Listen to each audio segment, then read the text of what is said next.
तो हेलो दोस्तों, नमस्कार। स्वागत करता हूं आपका इस वीडियो में। दोस्तों, आज के इस वीडियो में हम एक्सरसाइज 2.1 करेंगे और 2.1 यानी चैप्टर आपका है बहुपद। तो सबसे पहले क्या करेंगे, हम बहुपद को जान लेते हैं कि बहुपद होता क्या है, ठीक है। फिर उसके बाद में हम एक्सरसाइज को हल करेंगे।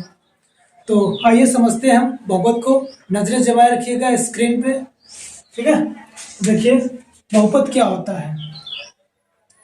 तो बहुपद जैसे हम कहें कि कोई चर है, चर यानी जैसे चर की बात कर लेते हैं पहले और अचर की बात कर लेते हैं। चर यानी वे संख्या होती है या अक्षर होते हैं जैसे A to Z, यानी X हो गया या Y हो गया या Z हो गया या A हो गया या B हो गया या C हो गया। इस प्रकार के जो A to Z अक्षर होते हैं, यानी कहने का मतलब ये है कि जिनका मान बदला जा सके, जिनका मान बदला जा सके वे चर कहलाते हैं। जैसे x का मान कभी 1 हो सकता है, कभी 2।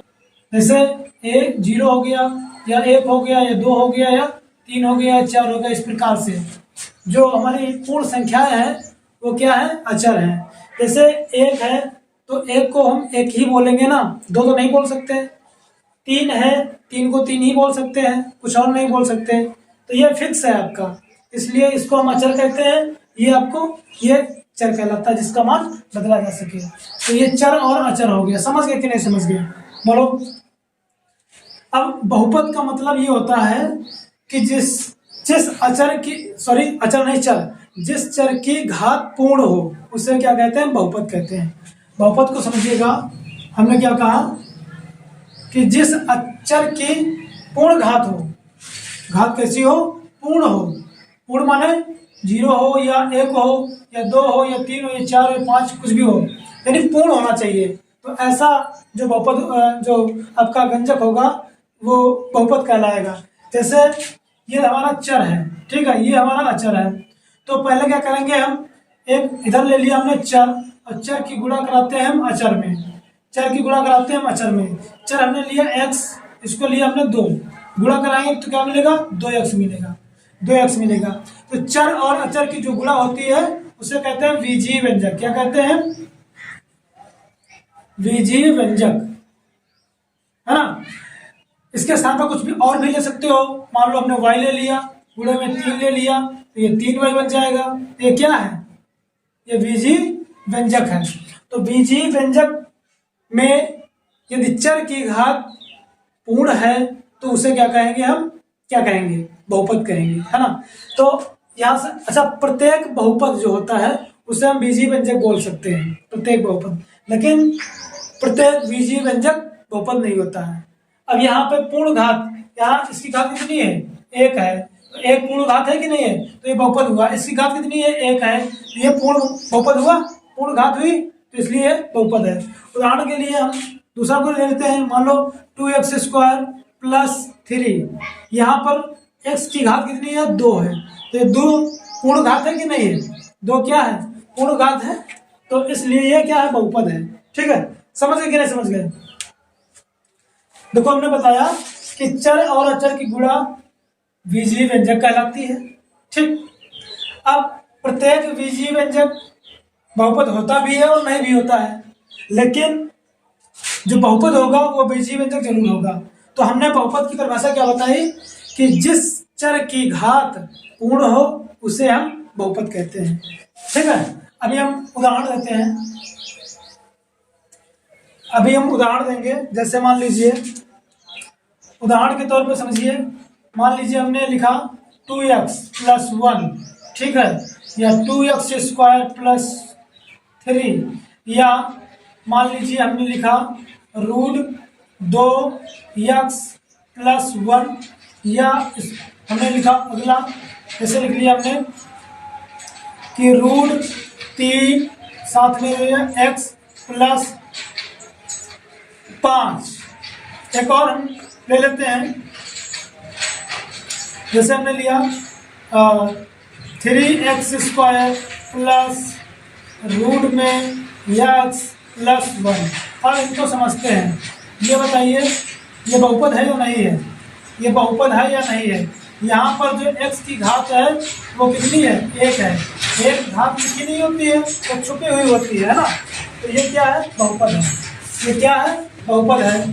ठीक है, अब यहाँ पर देखते हैं हम, यहाँ पर देखते हैं x की जो अधिकतम घात है वो कितनी है, 2 है। तो फिर ये क्या है, बहुपद है, ये बहुपद है।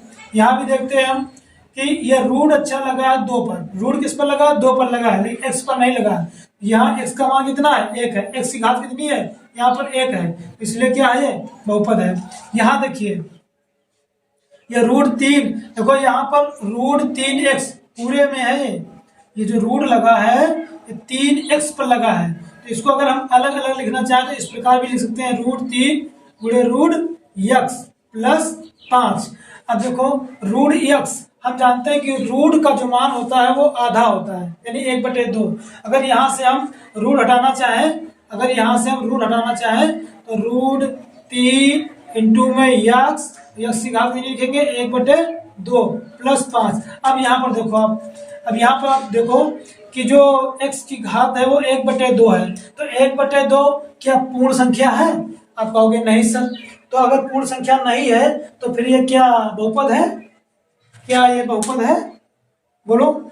ये बहुपद नहीं है, क्यों, क्योंकि हमने बताया कि जो चर की घात होती है वो पूर्ण होनी चाहिए, पूर्ण संख्या होनी चाहिए, जो कि 1/2 पूर्ण संख्या नहीं है। तो इसलिए यह बहुपद नहीं है। समझ गए, क्या समझ गए, बताइए। यहाँ पर 3x² है। अच्छा देखिए यहाँ पर क्या है, x की घात कितनी है, 2 है। अब यहाँ भी चर लगा है तो यहाँ पर x की घात कितनी है, यहाँ पर x की घात कितनी है, रूट को उठाएंगे तो इसकी घात कितनी आ जाएगी, 1/2 आ जाएगी। तो 1/2 यानी ये पूर्ण घात है क्या, नहीं है, पूर्ण घात है क्या, नहीं है। तो इसलिए ये जो आपका बीजीय व्यंजक दिया है ये क्या है, बहुपद नहीं है। क्या है, बहुपद नहीं है। तो समझ गए प्यारे बच्चों, समझ गए कि हमने क्या बोला, बहुपद को पहचानने के लिए हमने क्या बोला कि जिस चर की घात पूर्ण संख्या हो उसे हम कहेंगे बहुपद। समझ गए, आई होप समझ गए होंगे। ठीक है, जैसे इसको हमने बताया ये बहुपद है, ये भी बहुपद, ये भी बहुपद। इसकी घात हाफ हो गई, बहुपद नहीं, इसकी घात हाफ हो गई, ये बहुपद नहीं है। ठीक है, अब समझते हैं हम बहुपद का जो व्यापक रूप होता है। क्या होता है बहुपद का व्यापक रूप, जैसे कोई संख्या, कोई, अच्छा बहुपद समझ लीजिए, बहुपद होते कितने प्रकार के हैं, कौन कौन से बहुपद, जैसे बहुपद होते हैं एक पदी, 2 पदी, त्रिपदी, है ना, इस प्रकार से। इसमें एक पद हो, से मान लो 5x हो गया, तो ये क्या है, एक पदी बहुपद है, एक पदी बहुपद हो गया।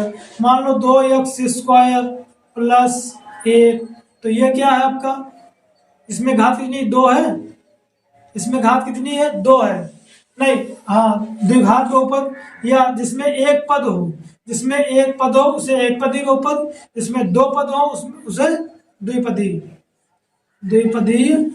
बहुपद, जिसमें तीन या ऐसे, ठीक है, जिसमें 3 बहुपद हो, जैसे मान लो 2x² प्लस 3x प्लस 1, तो ये इसमें कितने पद हैं, इसमें कितने पद हैं, 3 पद हैं, तो इसको हम क्या कहेंगे, त्रिपदी, क्या कहेंगे, त्रिपदी बहुपद। ठीक है, अच्छा जिस बहुपद की घात 1 हो उसे क्या कहते हैं, उसे क्या कहते हैं हम बच्चे, रैखिक, क्या कहते हैं, रैखिक बहुपद। और जिसमें 2 घात लगी हो उसे हम द्विघात बहुपद कहते हैं। क्या कहते हैं, द्विघात बहुपद कहते हैं। और जिसमें ये भी द्विघात बहुपद है, ये भी क्या है, द्विघात बहुपद है। जिसमें 3 घात लगी हो, मान लो जैसे हमने लिखा x³ plus 2x² plus 6x plus 5, इसमें x की वैल्यू कितनी, अधिकतम भाग 3, तो इसको क्या कहेंगे हम, त्रिघात। क्या कहेंगे बच्चे, त्रिघात बहुपद। अब समझ में आ गया होगा, जिस बहुपद की अधिकतम घात 1 होती है उसे रैखिक बहुपद, जिसकी घात 2 होती है उसके द्विघात बहुपद, जिसकी घात 3 होती है उसे त्रिघात बहुपद।